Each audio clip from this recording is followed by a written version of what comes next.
Maître de l'univers, tu créas la lumière, conçus l'obscurité, et depuis régénère ton œuvre en ta bonté,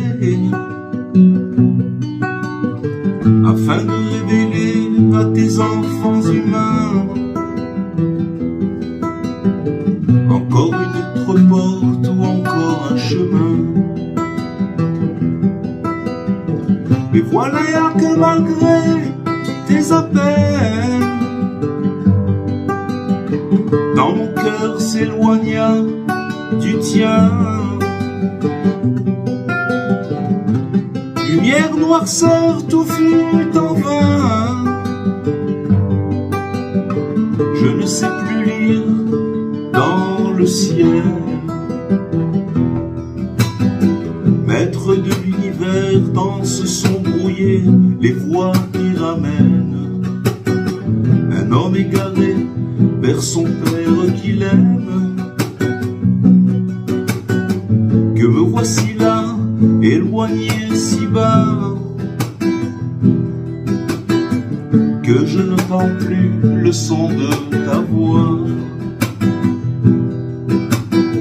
Et pourtant le berger fidèle que tu désignas pour guider nos âmes, notre vénéré Rabbeinu Nachman, a lancé vers nous son ultime appel. Courage, la tristesse est un leurre infâme, le désespoir n'existe pas. Maître de l'univers, en vertu du toi qui réside en moi, fais que le malheur se transforme en joie, et que cet appel du plus haut des cieux jusqu'au fond du creux dans lequel je gis éveille un élan alors en chantant, en m'accompagnant de lyres enchantés, gorge émerveillée. Je verrai jaillir du fond de mes nuits la splendeur cachée qui sauve et guérit.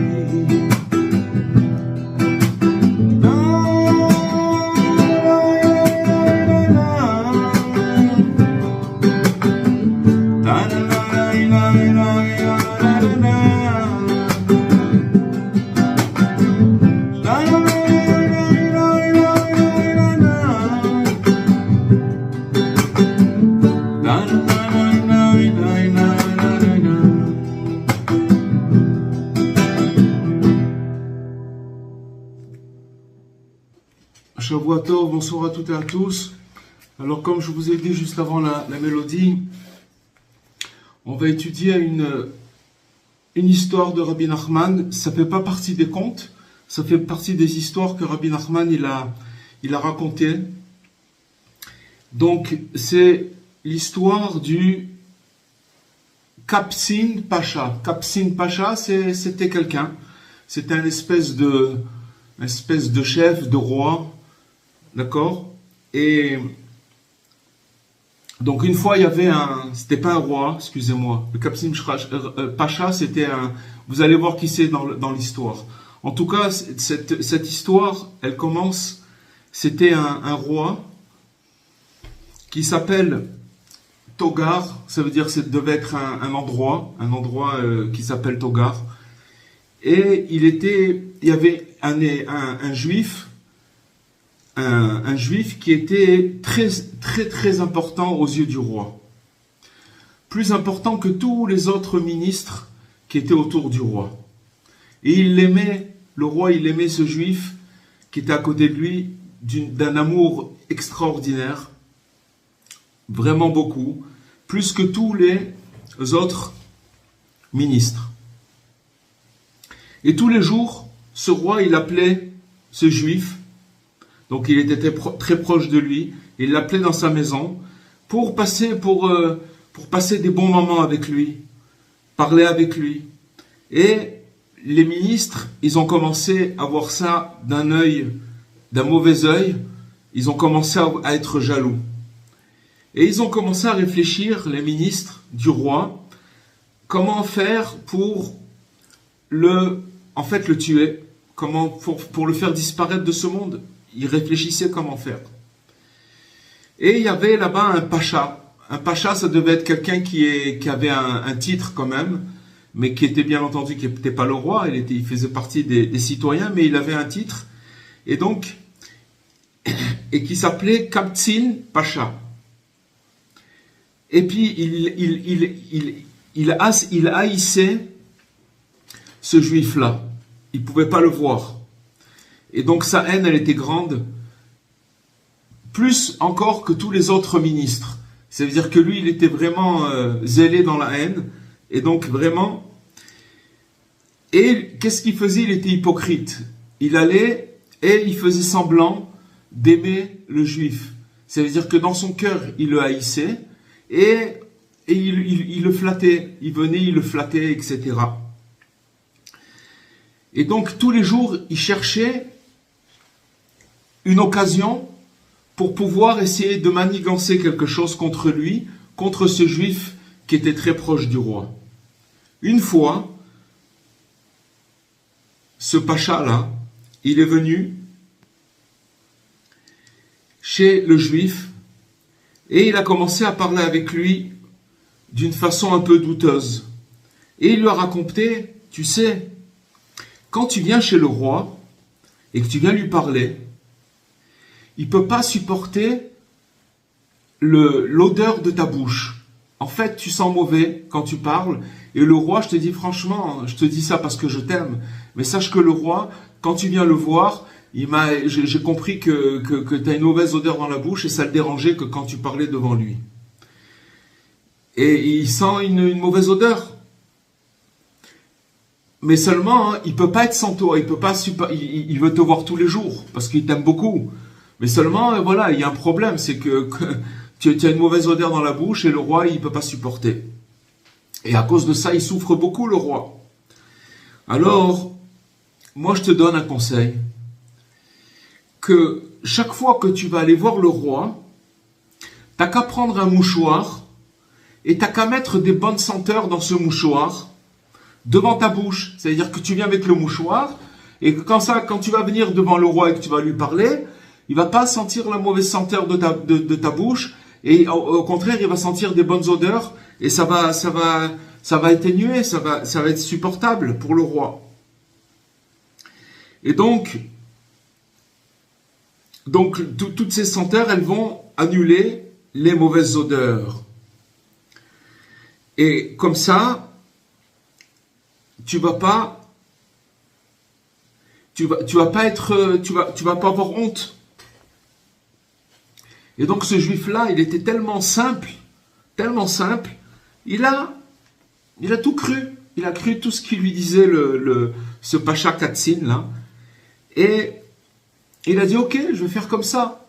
La prochaine fois que je vais chez le roi, je vais prendre un mouchoir avec un bon parfum et voilà. Alors,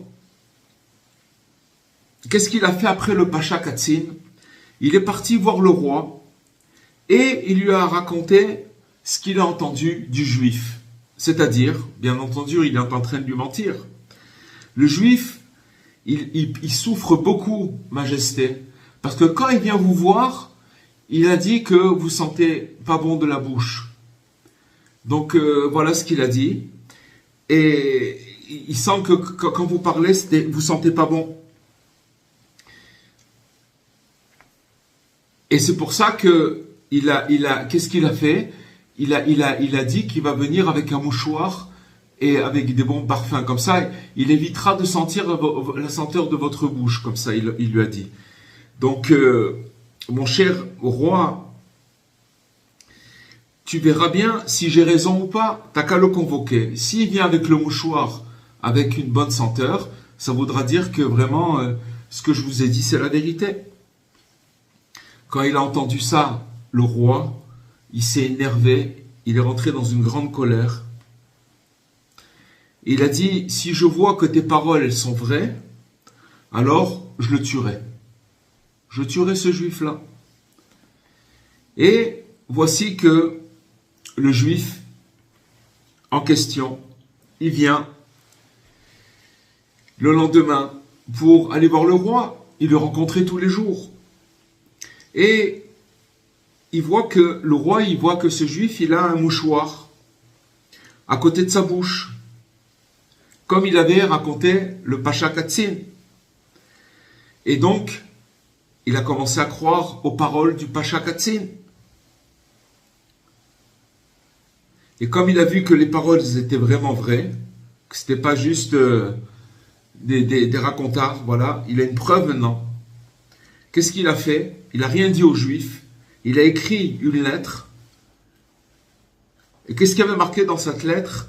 Que celui qui sera porteur de cette lettre, alors vous le prenez et vous le jetez dans un four et vous le brûlez.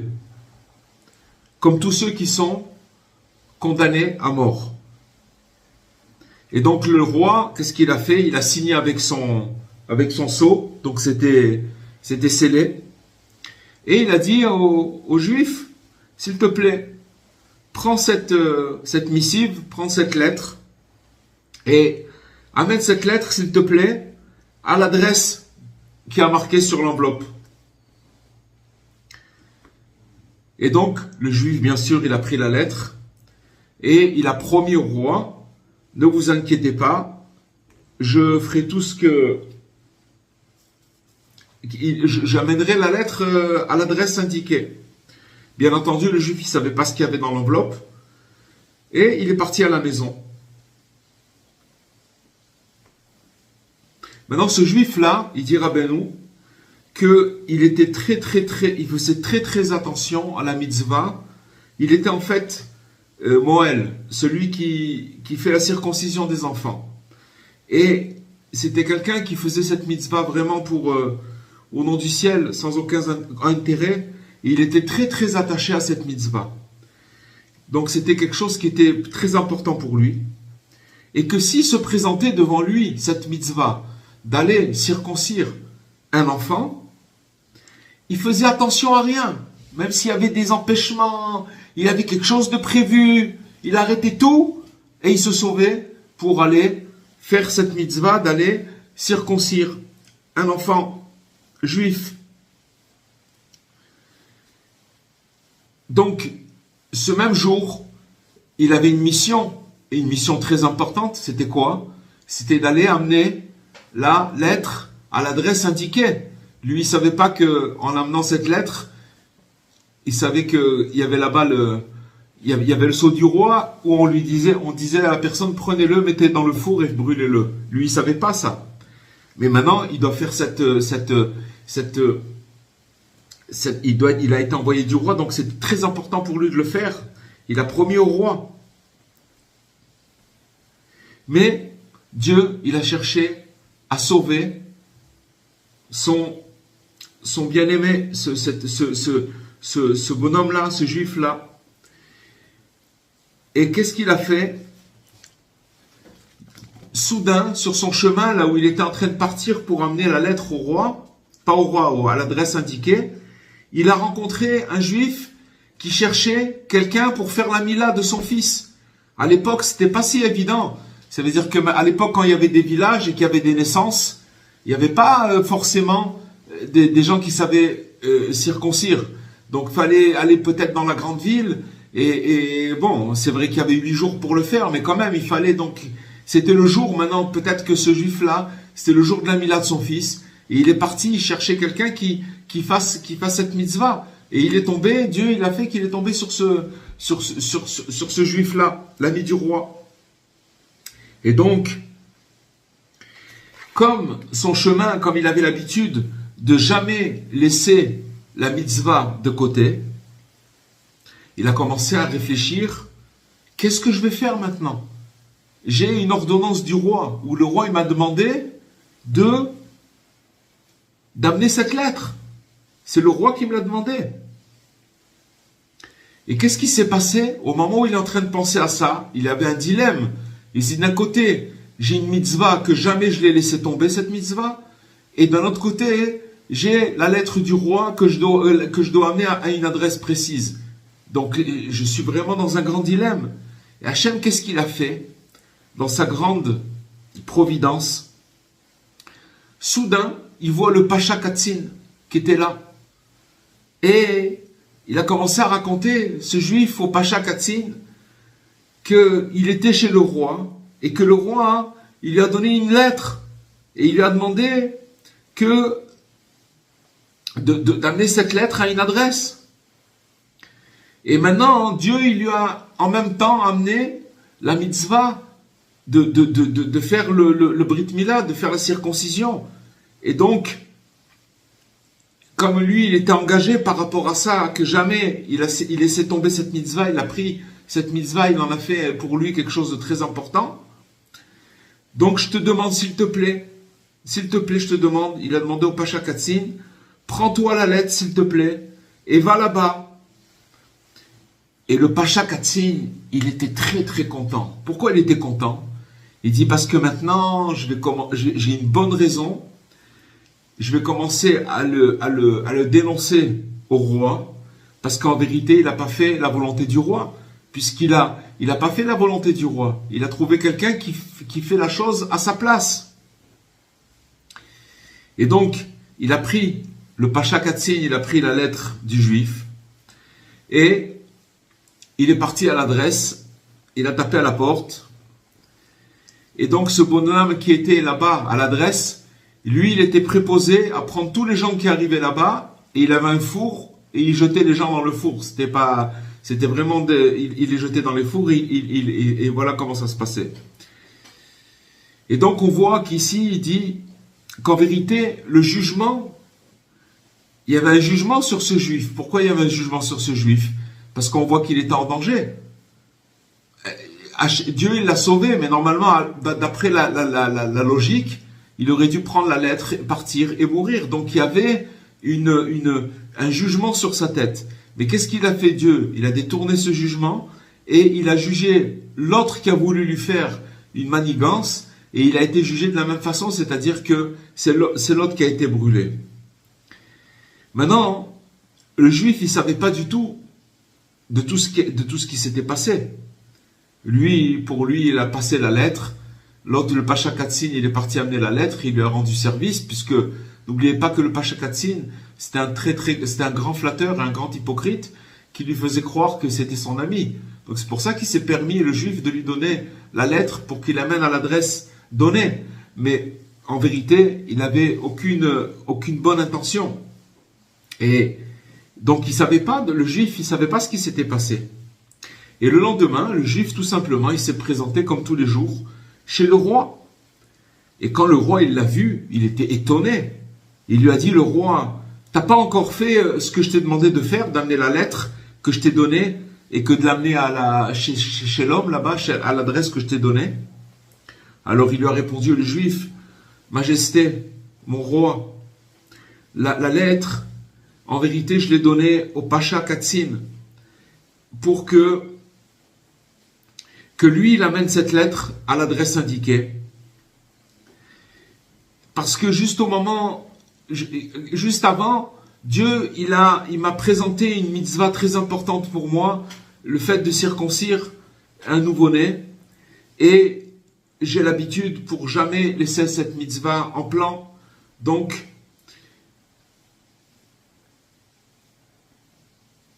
qu'est-ce qui s'est passé? Le roi, il a tout de suite compris ce qui s'était passé. Et il a compris qu'en vérité, celui qui a été brûlé à sa place, c'est le Pacha Katzin. C'est lui qui a été brûlé à sa place.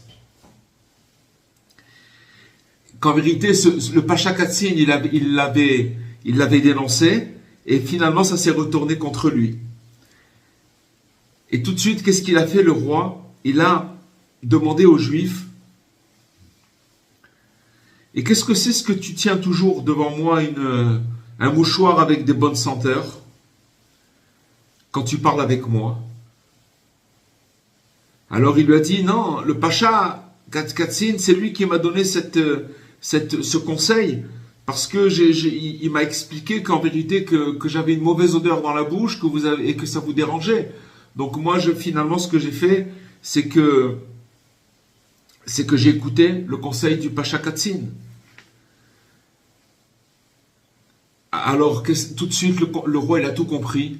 Et il a raconté à ce juif comment le Pacha Katzin, il avait dénoncé et qu'en vérité, il parlait du roi, que le juif, il avait dit au Pacha Katzin que le roi, il avait une mauvaise odeur, etc.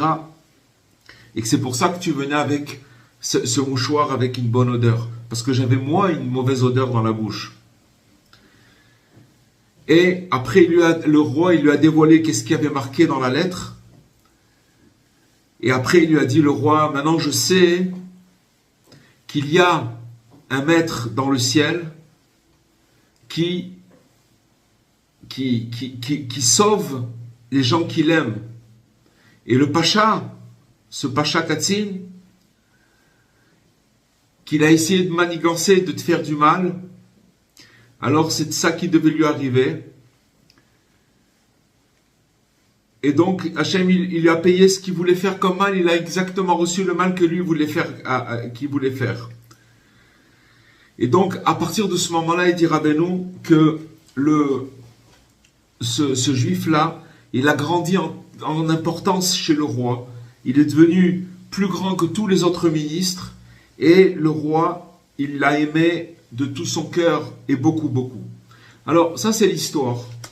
Maintenant, la vérité, c'est que j'ai pas beaucoup de pistes, mais en tout cas, une chose qui est sûre, c'est que si on arrivait à ouvrir et à comprendre qu'est-ce qui se passe dans cette histoire, à savoir que chaque mot, chaque virgule, il y a des choses très très profondes, mais il y a une piste que le Rav il m'a donné, le Rav Besançon, qu'Hachem lui donne la santé.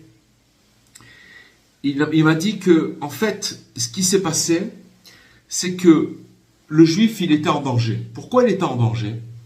Parce qu'il était proche du roi. Et ça a éveillé la jalousie de tous les ministres, et particulièrement du Pacha Katzin qui était très très jaloux, mais qui était flatteur. Flatteur, ça veut dire que il jouait un jeu, il dévoilait pas ce qu'il avait dans son cœur. Extérieurement, il était très gentil. Et donc, on voit que le fait que ce juif, il était proche du roi, alors, il recevait du kavod, il recevait des honneurs. Et ces honneurs-là, ils étaient insupportables aux yeux des autres. Et donc, ils ont fomenté de tuer ce juif, tout simplement.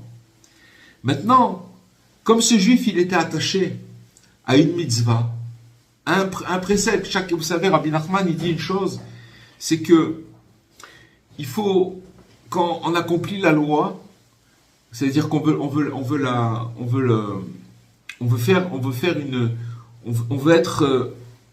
être en règle avec la loi, chacun avec son niveau. Alors, il faut pas faire il faut pas rajouter. Il faut faire ce qui a marqué. Pourquoi? Parce que quand on rajoute des fois, c'est quelque chose, on veut essayer de faire des plus, et ce plus-là, il gâche tout et il peut faire tomber la personne. Par contre, Rabbi Nachman, il dit, une personne, elle peut prendre une mitzvah, une seule mitzvah, et que cette mitzvah, il peut l'enjoliver.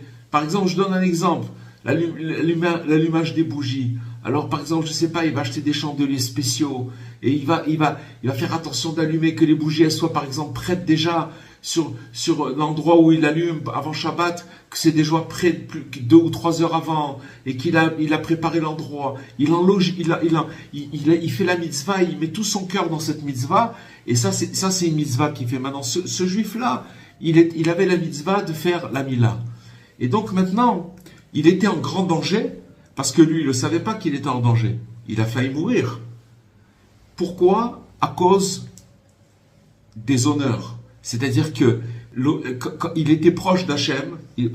Excusez-moi, quand je dis maintenant le roi, on va dire que c'est Dieu, mais c'est difficile. Il faut essayer que les choses elles rentrent une dans l'autre. C'est pour ça qu'on va rester c'est des pistes de recherche dans la mesure où, si vous voulez, les honneurs, c'est quelque chose de très, très, très dangereux. très dangereux parce que finalement, qu'est-ce que c'est l'honneur? L'honneur, il revient à l'honneur que à Hachem. Et même quand on honore une personne, c'est pas sa personne qu'on honore. Par exemple, quand on voit des Talmidei Chachamim ou des Tzadikim, alors on les honore. Pourquoi? Parce que ce qui renferme en eux la Torah qu'ils ont appris, c'est la Torah qu'on honore. C'est cette chose-là qu'on honore, mais pas la personne elle-même. On fait pas le culte de la personnalité. Ça, c'est quelque chose de très important. Et maintenant, l'honneur, il revient à Hachem. Il revient à Hachem. Maintenant, quand quelqu'un il reçoit des honneurs, c'est très dangereux dans la mesure où c'est une chose qui peut faire tourner la tête complètement. Et à cause de ça, c'est quelque chose de très très dangereux. Pourquoi? Parce que ça crée des sentences où ça peut éveiller la jalousie. Maintenant, on parle d'honneur, ça peut être aussi dans... il y a aussi encore un autre aspect, c'est qu'il ne faut pas faire montrer à l'extérieur, que ce soit au niveau matériel ou spirituel. C'est-à-dire, par exemple, je vous donne un exemple. Imaginez-vous quelqu'un qui est dans une boîte, où il travaille dans une boîte, et qu'il est très très très copain avec le directeur. Il y a une entente, et le directeur, ça existe des fois comme ça dans les employés, que le directeur il a une préférence pour un employé parce qu'il y a quelque chose qui se passe dans le travail, etc. Donc il y a une fusion, ok. Maintenant, l'employé, il faut qu'il fasse très attention de cacher cette chose-là, il ne faut pas qu'il la fasse montrer. Pourquoi? Parce que dès qu'il va la faire montrer, il va éveiller chez les autres, il peut éveiller chez les autres, les autres ils vont le juger comme quelqu'un qui flatte peut-être le directeur. Maintenant, je vous ai donné un exemple très basique de la vie de tous les jours, mais si on revient à ce qu'on a dit tout à l'heure, c'est-à-dire quand on prend le roi et qu'il avait quelqu'un qui était très proche de lui, on pourrait dire peut-être que c'est Dieu avec quelqu'un qui fait montrer aux autres son attachement à Dieu, ou peut-être de ça il va pour recevoir peut-être des honneurs, etc. Et ça c'est très très dangereux. Et à cause de ça il est en danger. Maintenant, qu'est-ce qu'il a sauvé? Et c'est ça le plus important. C'est en fait qu'il lui est présenté une mitzvah qui lui tient très très à cœur, sur laquelle il s'est engagé. Vous savez, les amis, il faut savoir une chose, c'est que il y a une chose qu'il faut savoir. Par exemple, si vous prenez les Ashkenazim et les Sfaradim, vous allez voir que chez les Ashkenazim, ils vont avoir peut-être du mal à s'engager dans une mitzvah.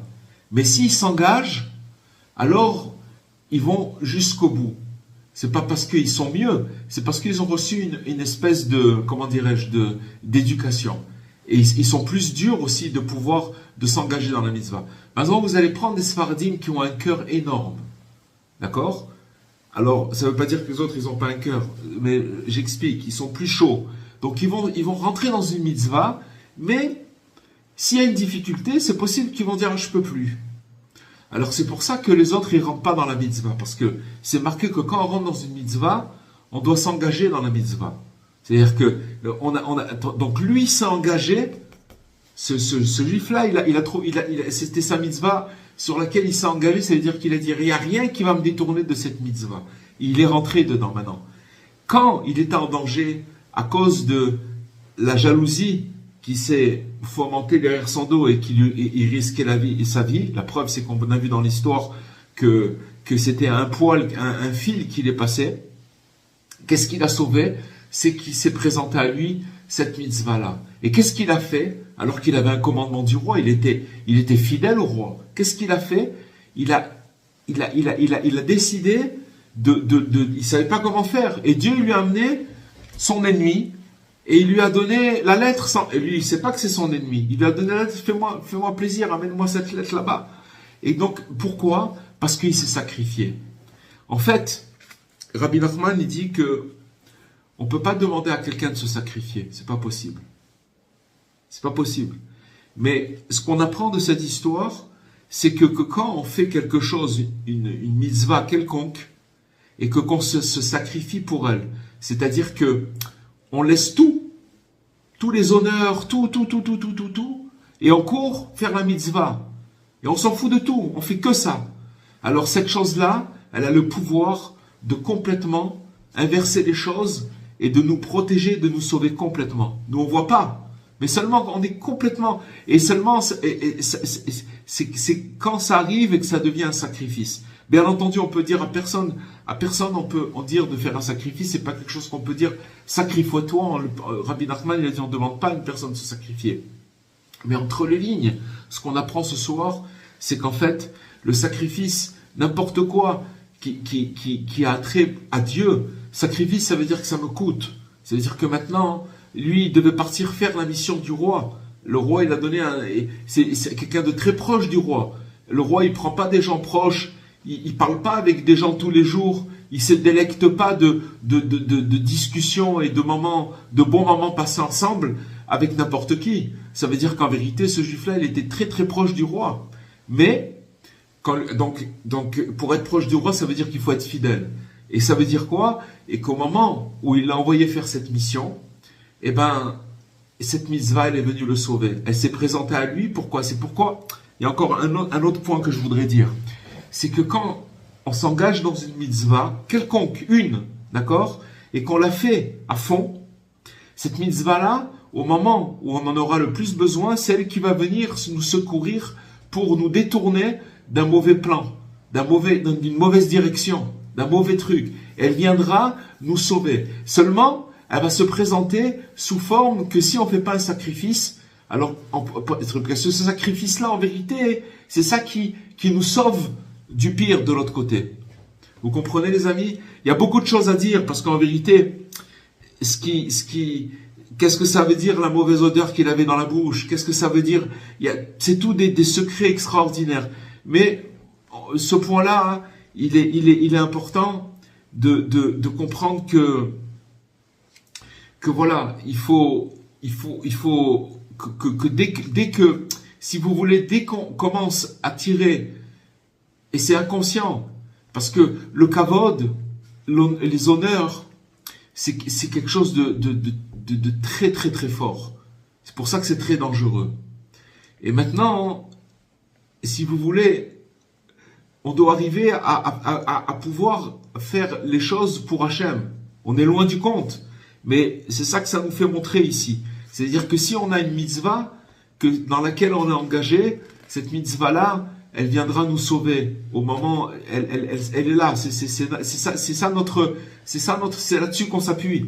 Mais on le fait, on met notre cœur, et en général, comment on peut savoir quelle mitzvah on peut faire? Vous comprenez? Alors ça, c'est très simple. C'est tout simplement il y a des choses qui nous attirent plus que d'autres. Par exemple, je sais pas, moi, quelqu'un il dit, waouh, moi j'aime bien aller rendre visite aux malades, ou j'aime bien,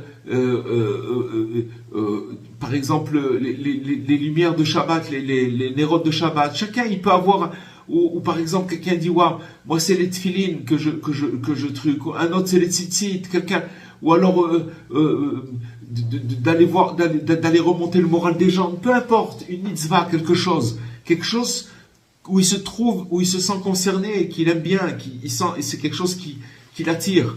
Alors ça, il doit le développer. Parce que c'est quand il va le développer, alors il va être protégé, que quand il va tomber, on peut tomber très facilement dans le kavod. Pourquoi c'est dangereux? Parce que c'est quelque chose, encore une fois, comme je vous ai dit tout à l'heure, c'est quelque chose qui revient à Hachem. Ça revient à Hachem. Et nous, maintenant, si nous voulons faire une mitzvah, et que cette mitzvah-là, elle peut nous amener à une espèce de sentir une élévation avec Hachem, c'est sûr que c'est très important. Ça, c'est avec moi, c'est entre moi et Hachem. Mais par rapport à l'extérieur, c'est dangereux. Pourquoi? Parce que dès qu'on va ressentir un petit peu de kavod, alors automatiquement, si vous voulez, autour, alors on est en danger. Pourquoi? Parce qu'on a touché, si vous voulez, un honneur qui ne nous appartient pas. C'est pas quelque chose. C'est des choses qui sont très élevées, mais chacun, là où il est, il peut le faire entrer dans sa vie et d'essayer de prolonger la recherche. Il y a sûrement des choses, il y a beaucoup de choses à dire, de prolonger cette recherche et de chercher dedans des secrets où Rabbi Nachman il nous guide à chaque pas à travers des histoires, pour nous faire montrer le chemin, qu'on puisse arriver à la fin. Parce qu'à la fin, qu'est-ce qui s'est passé? C'est que ce roi-là, il a dit, je vois que Dieu, il protège ceux qu'il aime. Il protège ceux qu'il aime, c'est-à-dire ceux qui ont été capables de se sacrifier au moment où il fallait le faire. Et ça c'est bon Hachem. Alors on peut étendre cette chose-là à l'infini, chacun dans sa vie, chacun dans son contexte, chacun là où il vit, peu importe, grâce à Dieu, tous ces conseils, il faut les faire descendre dans notre vie de tous les jours et en tirer une leçon. Comment se comporter et comment appréhender toutes les choses de la vie. Bezrat Hashem. Voilà les amis. Merci beaucoup. Voilà. Bezrat Hashem, c'est une histoire de Rabbeinu. Et un des 13 contes? Non, pas du tout. Comme je disais au début, ça fait partie des histoires de Rabbeinu. Ça n'a rien à voir avec les Sipurim Asiot. Ah d'accord. Okay. Il y en a encore beaucoup. Il y en a, ouais. Il y a beaucoup de comment dirais-je, des trucs des choses très intéressantes. Bezrat Hashem, on va. Là, c'est arrivé. Où est-ce qu'on peut trouver ces histoires? Où est-ce qu'on peut trouver ces histoires? Je crois que la collection de Breslev. Il faut que je vais me renseigner s'il existe en français. Je crois que oui. Ah, sinon, ça s'appelle Sipurim Vemashalim. D'accord? Ok. Il y a aussi des rêves de Rabbeinu. Et puis il y a aussi des choses. Mais après, il faut les ouvrir, bien entendu. Parce que c'est tellement. Des fois, c'est des choses très, très, très courtes, mais très, très, très profondes. Il faut chercher. En fait, toutes les études qu'on fait, c'est des pistes de recherche que chacun recherche avec soi-même. Et c'est à la portée de tout le monde. C'est pas quelque chose qui est. C'est à la portée de tout le monde. Il faut juste se connecter et se poser la question qu'est-ce que ça veut dire et trucs. Et Hachem, il envoie des idées. Comprenez? Voilà. Bezrat Hashem. Avec l'aide de Dieu. Pardon? Nous, on aime beaucoup les histoires. Ouais, les histoires, c'est très. Bon, Hachem, ouais, ce qu'Hachem il présente, bon, Hachem, ce qu'il nous donne de dire. Aujourd'hui, on va continuer avec l'aide de Dieu. Alors, la semaine prochaine. C'est des choses qui ouvrent énormément l'esprit. Complètement. Surtout que là, attendez, c'est pas juste une histoire. Des fois, on raconte des histoires de gens qui nous ont inspirés pour faire montrer des histoires d'Ashgacha, de Emouna. Ça, c'est très important. Mais là, c'est mamash, mot pour mot, comment Rabbeinu il a raconté cette histoire. Et c'est lui qui l'a raconté. Donc, ça veut dire que on rentre déjà dans un autre contexte. C'est pas juste, c'est très, très profond. Chaque chose, il y a des secrets énormes. Mais de toute façon, même si on les capte pas, et même de toutes les façons, rien que de le raconter, notre Neshama, elle s'imprègne de tous ces secrets-là, et ça l'aide, ça nous aide. Parce que c'est des choses qui rentrent dans notre inconscient. C'est comme les Sipurim Asiot qu'on avait fait l'exil d'une princesse. C'est l'inconscient qui travaille. C'est pas directement dans le conscient. Et les changements, ils se font petit à petit. Mais ça, c'est directement comment Rabbeinu, mot pour mot, ce que Rabbeinu il a dit. C'est de la sainte bouche de Rabbeinu. Rav, oui. Ça démontre aussi, cette histoire, elle démontre aussi quelque chose d'assez important. C'est-à-dire que lui, c'était un juif, mais le roi, il n'était pas juif. Donc la confiance de l'un en l'autre, elle est limitée. Complètement. De toutes les façons, je vais vous dire une chose. On peut pas rouler les gens. C'est peu importe, ça n'a rien à voir avec juif ou pas juif. Une personne vraie, si c'est une personne vraie, alors on le reconnaît. Maintenant, un roi, de toutes les façons, si c'est déjà un roi, qu'il soit juif ou goy, à partir du moment où il est roi, c'est qu'il a reçu quelque chose du ciel de très spécial. On ne devient pas roi comme ça. Donc ça veut dire que si c'est un roi, ça veut dire qu'il a une finesse, c'est quelque chose de très très profond, que quand il a vu ce juif-là, il a été connecté, il a reconnu son d'abord c'était par l'intérêt qu'il avait de parler avec lui, de passer des bons moments avec lui, mais après il a déclenché la jalousie. Et la flatterie. Ah, excusez-moi. Quelque chose de très très important. Je vais prendre le Sefer Amidot. Sefer Amidot, c'est le livre des mesures. C'est un livre que Rabbeinu, il a écrit à l'âge de 6 ans. D'accord? Il a commencé à l'écrire. Et que tout vient de tout ce qu'il a appris dans la Torah, mais il a amené des comme des espèces, pas des ségoulottes, mais des vérités, ça s'appelle le livre des mesures. Il a dit, Rabbi Nachman, c'est avec ce livre-là que je suis devenu un juif.